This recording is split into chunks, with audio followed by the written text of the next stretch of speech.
The rain had just begun to fall, soft at first, then heavy, drumming on the tin rooftops of the small, forgotten village. In a dimly lit hut, Aisha sat with her head lowered, her trembling hands clutching the corner of her faded shawl.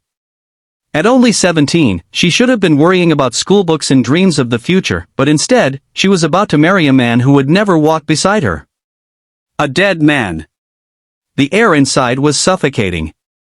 Her mother sat silently in the corner, her face etched with sorrow and resignation. Her father paced restlessly, muttering about family honor, debts, and traditions that chained them all. Aisha's voice, soft but desperate, broke the silence.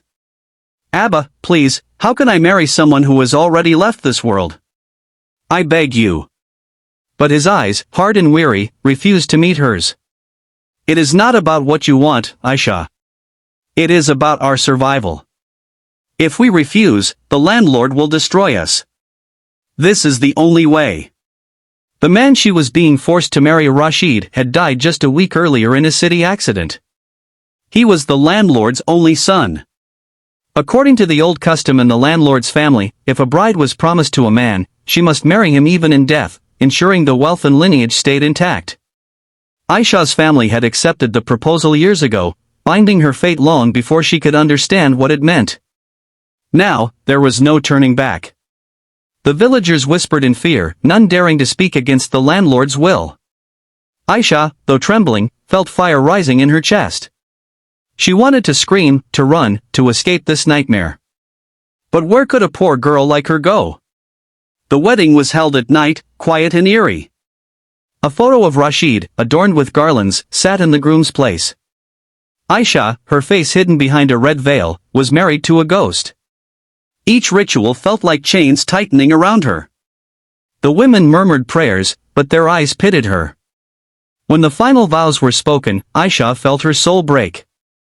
She was no longer a girl with dreams, she was a widow before she had ever been a wife. After the wedding, Aisha was taken to the landlord's mansion, now her home. The grand house was dark and silent, its wealth a mockery of her misery. She was expected to live as Rashid's widow, serving the family and never remarrying. For days, she cried alone in the cold corridors, her spirit wilting like a flower deprived of sunlight. But life has a way of sparking hope in the darkest corners.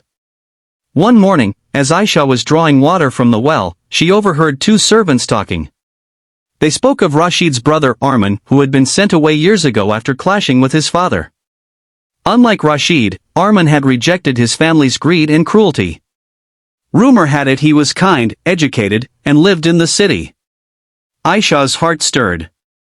A brother she had never met, a man who had escaped the clutches of this cruel house. Days later, her curiosity became reality.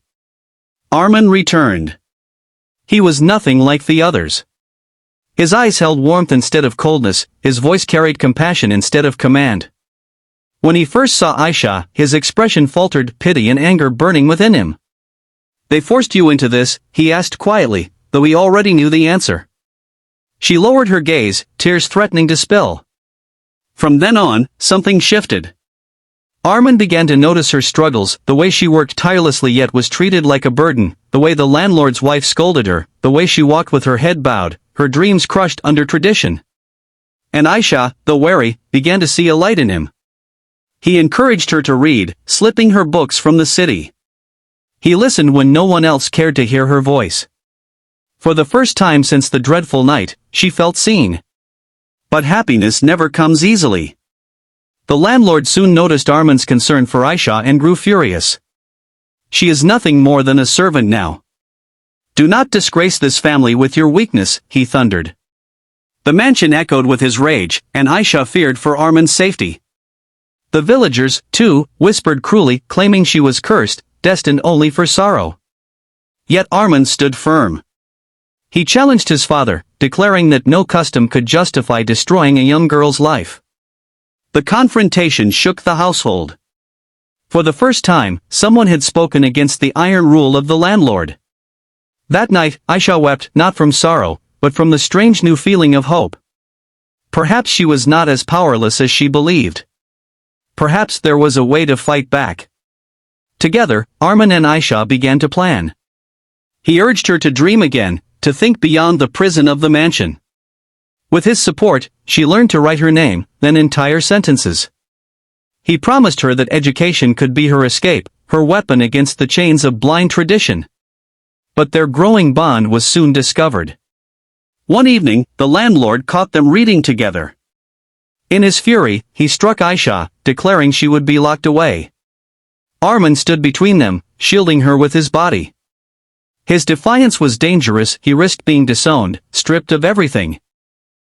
Yet, instead of fear, Aisha felt something powerful rise within her. No longer the silent girl who bowed her head, she spoke. Enough! I will not live as the widow of a man I never knew. I will not let your cruelty steal the rest of my life. Her voice rang through the mansion, strong and unshaken. For a moment, even the landlord was stunned. That night changed everything. The villagers, who had long whispered in fear, began to talk openly.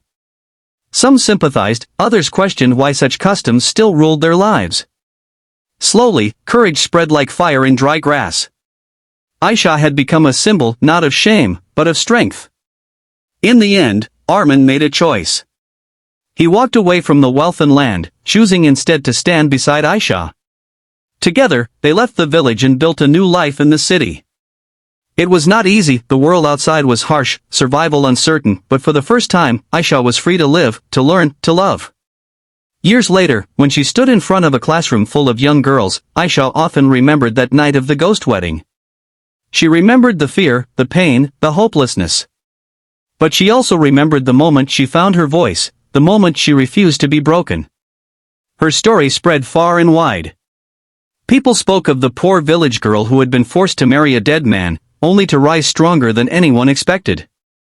She became a teacher, an advocate, a living proof that no tradition, no injustice, could silence a determined heart.